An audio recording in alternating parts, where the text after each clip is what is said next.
Muy buenas tardes, estudiantes. Estamos en Prepa en Línea CEP. Bienvenidos a esta última sesión en vivo con respecto a las actividades integradoras. En este caso nos ocupa la número 6. Entonces, somos el módulo 12, Matemáticas y Representación del Sistema Natural, tercera semana. Soy su facilitador, Salvador Dueñas Martínez. Somos el grupo M12 REC 310521-002. El orden del día de esta sesión, que es rapidísima: propósito de la actividad integradora 6, instrucciones de la actividad integradora 6 y la sesión de dudas. Todavía no aparece nadie por aquí, entonces vamos a esperar un rato a ver si alguien se aparece aquí, que llegue a estar presente. Entonces, ok. Vamos a iniciar con las instrucciones. Dice: reconocer y aplicar los conceptos de fuerza, carga eléctrica, intensidad de campo eléctrico mediante una resolución de una situación que implica un fenómeno eléctrico. Y además vamos a empezar a analizar algo de lo que es hidráulica. Ese es el objetivo, para que veamos cómo dentro de nuestro contexto, en nuestra situación familiar, residencial, industrial, tenemos situaciones en las cuales nosotros vamos a ir aplicando estas situaciones. Entonces, actividad integradora 6, ¿qué nos dice? Supongamos que tienes un calentador eléctrico en tu casa con capacidad de 120 litros de agua. Este es el contexto que habíamos ya analizado en la sesión anterior como introducción, que funciona con una corriente de 20 amperes para 120 volts de corriente alterna. Ya lo habíamos analizado también. Entonces lo estoy retomando para que no nos olvidemos de cuál es el objetivo de esta sesión. El calentador puede calentar el agua desde 15 grados a 50 grados en 30 minutos.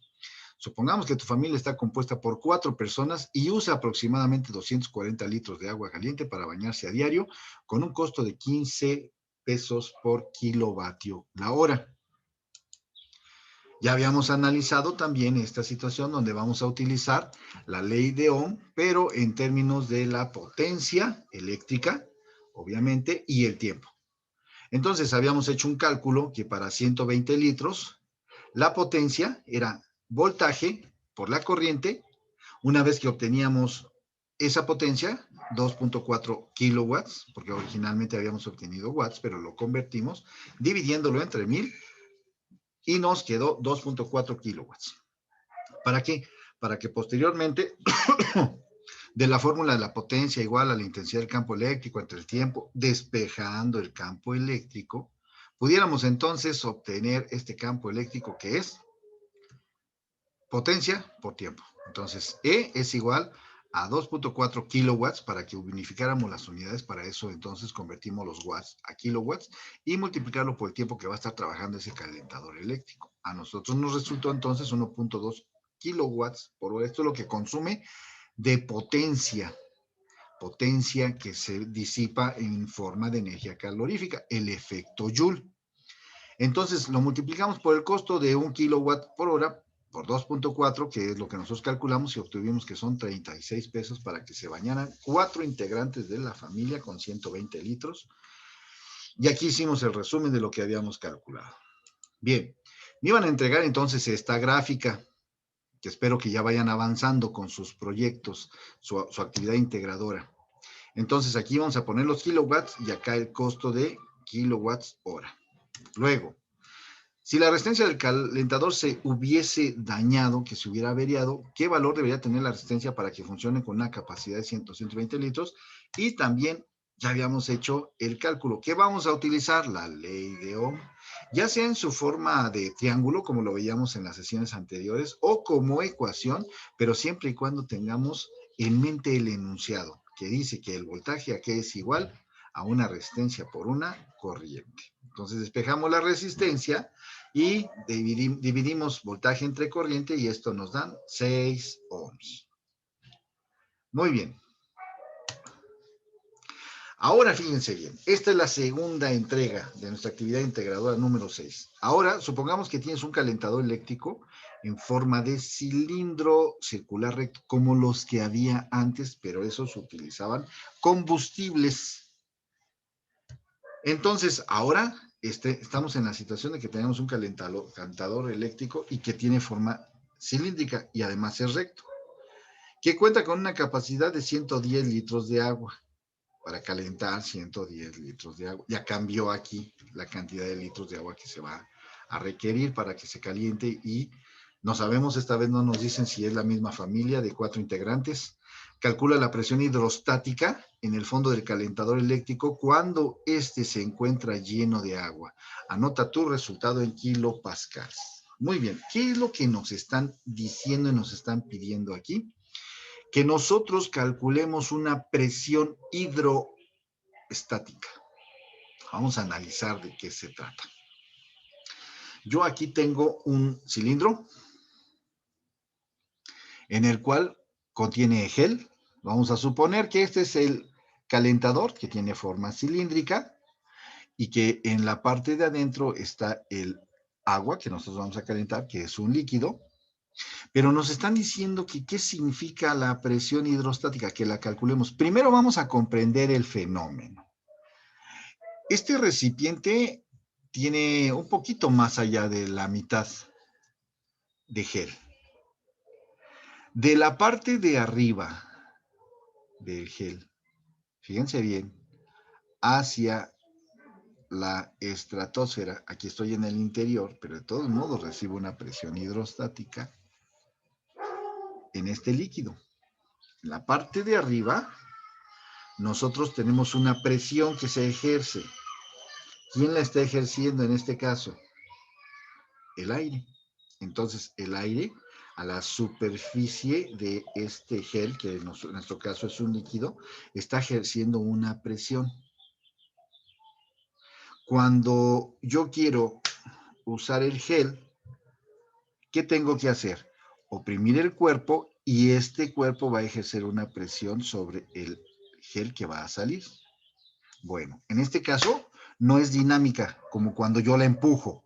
Aquí en este caso, la presión se está ejerciendo sobre el líquido y es estática. No es una ejerción que yo ponga un ventilador o ponga una bomba hidráulica y esté ejerciéndose presión sobre ese líquido. No, está estática. Entonces, una vez que ya comprendimos cuál es la presión a la que se están refiriendo, nosotros, ¿qué vamos a hacer? Calcularla. Y entonces, para ello, de acuerdo a la información de Prepa en línea CEP, en la plataforma, que está muy bonita la información, es muy explícita, muy vasta también, dice, cuando se calcula la presión hidrostática, la fuerza aplicada, ¿cuál fuerza aplicada? Sobre ese líquido que está dentro del calentador, corresponde al peso específico. El líquido tiene un peso específico, el agua tiene un peso específico de fluido. No depende del área del recipiente con el que el fluido tiene contacto, sino de la altura, profundidad que tenga.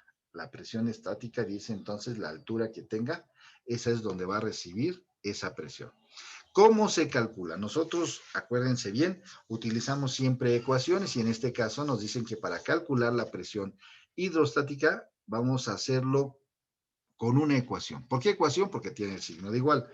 Del lado izquierdo tengo el primer miembro de la ecuación de la igualdad y del lado derecho al símbolo de la igualdad tengo los demás elementos o parámetros que se multiplican para que yo pueda obtener el del primer miembro. Vamos a identificarlo. ¿Cómo dice? La presión hidrostática, ¿a qué es igual? A multiplicar la densidad que debe estar en kilogramos entre metros cúbicos, porque estamos hablando de un volumen. Si fuera metros cuadrados sería un área, pero estamos hablando de un volumen. Por la gravedad, que es una constante, es la aceleración de la gravedad y debe estar en metros sobre segundo al cuadrado. Y por la altura, Entonces ya tenemos los tres parámetros que debemos de conocer. Lo que es la densidad, la aceleración de la gravedad y la altura. Multiplicados estos tres factores con sus unidades correspondientes, quiere decir que estoy en el sistema MKS, metro kilogramo segundo. ¿A qué va a ser igual? Esa multiplicación de esos tres parámetros es igual a la presión. Entonces, dice que la presión es igual a la densidad del agua, 999 kilogramos por metro cúbico, por la gravedad, 9.81 metros sobre segundo al cuadrado, por la altura, que está dada en centímetros, que tenemos que hacerla, la conversión a metros, para que sea el sistema métrico, MKS, metro, kilogramo, segundo. Entonces vamos a ver si coincide. Kilogramo, perfecto, sistema MKS. Metro, sistema MKS. Metro entre segundo. Kilogramo, metro, segundo. Ahí está, sí coincide. Excepto este de 50 centímetros. Entonces lo convertimos a 0.5 metros. Y realizamos la multiplicación. Así, directo. Si cuido las unidades, veo que puedo hacer una operación directa. Y entonces, ¿qué va a suceder? Que me van a quedar entonces la presión, que será igual a 5.880.11, que es la parte aritmética, por los pascals. Y si yo quisiera dividir entre 1000 para entregar en kilopascal, entonces serían 5.880.11 pascals, o en kilopascals divido esta cantidad entre 1000 y son 5.8 kilopascales. Muy bien. Ya calculamos la presión hidrostática. Ahora, el regulador de temperatura del calentador, ¿qué es eso? El regulador de temperatura es un instrumento que hace exactamente la función como cuando estamos ante la estufa y abrimos el gas. Ese es un regulador de presión de gas. Entonces, una válvula que se va abriendo y deja salir más gas, más flama. Dejamos salir menos gas, menos flama. Entonces, aquí hay un regulador de temperatura dentro del calentador. Es un instrumento que va a regular la temperatura.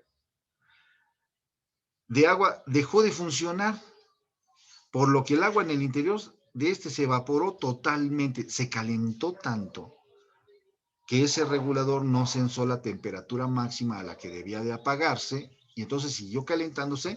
¿Y qué pasó con el agua? Se convirtió en vapor. Esa es la situación que tenemos. Luego dice, el calentador contenía agua líquida hasta la mitad, como lo habíamos visto en el ejemplo que nos daban, en el enunciado. Antes de que comenzara a funcionar, estaba el agua fría, a temperatura ambiente, digamos. Entonces, ¿cuál será la densidad del vapor al interior del calentador? Considera que un litro de agua tiene masa igual a 1 kilogramo. ¿Qué vamos a calcular entonces ahora? Fíjense bien, aquí nos están diciendo cuál es la densidad del vapor. Una es la densidad que tiene, por ejemplo, aquí lo voy a hacer con el gel. Esa es una densidad. Pero conforme se va evaporando,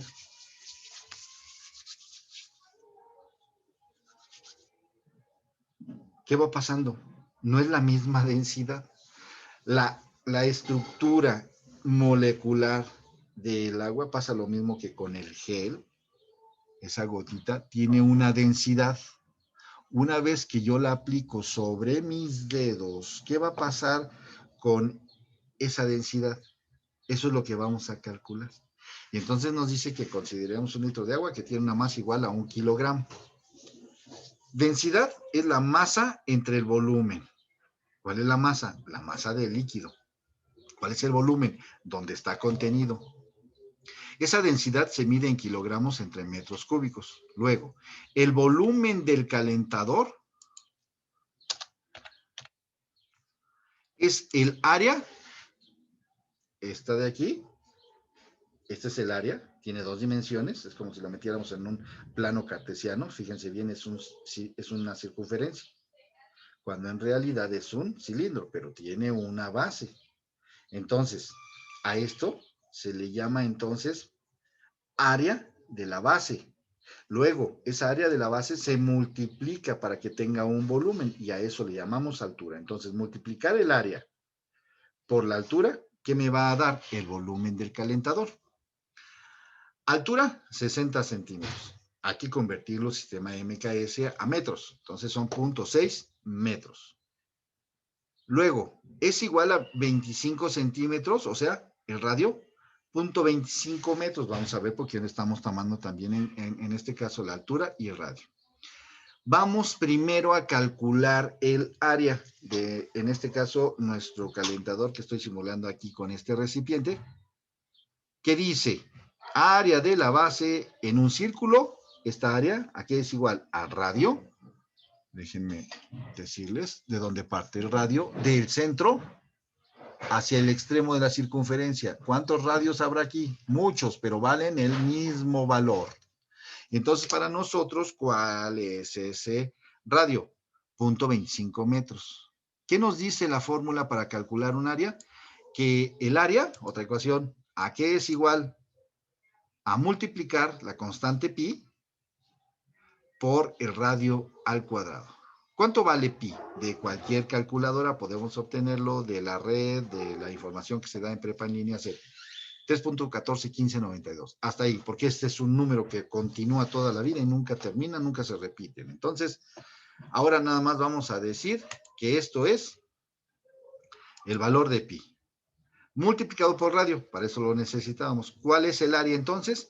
Haciendo las operaciones aritméticas dice que es 0.196 metros cuadrados. ¿Cuál es el área? Esta de aquí, la del calentador. Ahora, queremos obtener volumen. ¿Qué nos decía la fórmula? Que esa área que acabamos de calcular, que está en metros cuadrados, la vamos a multiplicar por su altura, que también debe de estar en metros. Y entonces, al hacer la operación del área por la altura, estamos obteniendo el volumen, que son 0.117 metros cúbicos. Esto me lleva a una reflexión. Vean bien. En un plano cartesiano simulado en mis dedos, este sería el eje de las X, este el eje de las Y. Eso sería para el área. Ahí está. Pero, ¿qué pasa cuando yo ya tengo un volumen? Voy a necesitar de tres ejes. El eje X, el eje Y y el eje Z. Un sistema tridimensional. Metro por metro por metro me va a dar el volumen de este cilindro que está representando al calentador, y entonces el área que estaba en metros cuadrados la multiplico por la altura y me da metros cúbicos. Entonces ahora sí ya tengo un volumen, 3 dimensiones. Metro por metro por metro, metro cúbico. Es como cuando tenemos el tinaco. La base del tinaco es el área. Vemos la altura y ese es el volumen. Metro por metro por metro, metros cúbicos. Entonces sabemos que vamos bien. Como la masa del líquido bajó a la mitad, entonces tiene 120 litros, la mitad son 60 litros. La densidad entonces es igual a la masa por el volumen, y esto en análisis dimensional, ¿a qué es igual? Kilogramos entre metros cúbicos. Esa es la densidad. Considera que un litro de agua tiene masa igual a 1 kilogramo. Entonces vamos a ver, ¿qué tenemos que hacer? 60 kilogramos entre 0.117 metros cúbicos. ¿A qué es igual? A dividir primero 60 entre 0.117 y las unidades quedan kilogramos sobre metros cúbicos, que es la densidad de ese líquido dentro de ese calentador. Muy bien. Aquí entonces nosotros estaríamos, si hubiese alguien aquí en vivo, en la sesión de dudas. No se preocupen. Mañana viernes yo los espero con dudas para la actividad integradora número 5 o la actividad integradora número 6, o dudas en general que ustedes tengan acerca de este recursamiento. Sin más por el momento, espero que les sirva este video, que les ayude a solucionar dudas, y si les genera dudas, no se preocupen. Entonces mañana viernes 18 a las 17 horas, aquí nos vemos. Gracias por ver el video. Qué lástima que no pudo estar nadie aquí.